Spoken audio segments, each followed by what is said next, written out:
Hello friends, welcome back to our channel. Today recipe బెండకాయ కోడిగుడ్లు పులుసు. ఫస్ట్ స్టవ్ ఆన్ చేసుకుని కడాయి పెట్టుకుని ఆయిల్ వేసుకోవాలి. ఆయిల్ వేసుకున్నాక ఉడకబెట్టిన కోడిగుడ్లు వేసుకుని ఫ్రై చేసుకోవాలి. నాట్లు పెట్టుకుని వేసుకోవాలి. ఉప్పు, కారం, పసుపు వేసుకుని గోల్డ్ కలర్ వచ్చే వరకు రోస్ట్ చేసుకోవాలి. ఇలా అయ్యాక కట్ చేసుకున్న బెండకాయ ముక్కలు వేసుకుని ఇదే ఆయిల్లో కొద్దిగా ఫ్రై చేసుకోవాలి. మరీ ఎక్కువగా కన్నా లైట్గా ఫ్రై చేసుకోవాలి. ఇలా చేసుకోవడం వల్ల బెండకాయలో జిగురు ఉండదు.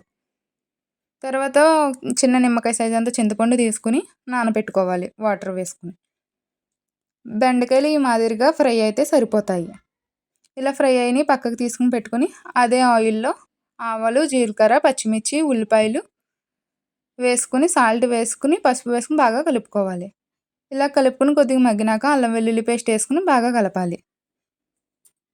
అల్లం వెల్లుల్లి పేస్ట్ పచ్చివాసన పోయాక టమాటాలు వేసుకుని మగ్గనివ్వాలి.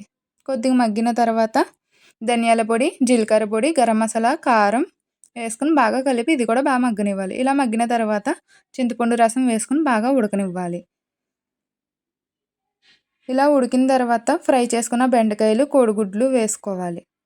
ఇవి కూడా బాగా ఉడకాలి.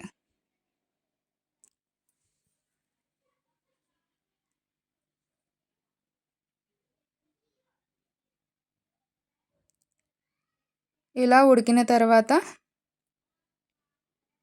కొత్తిమీర వేసుకుని దించేయడమే.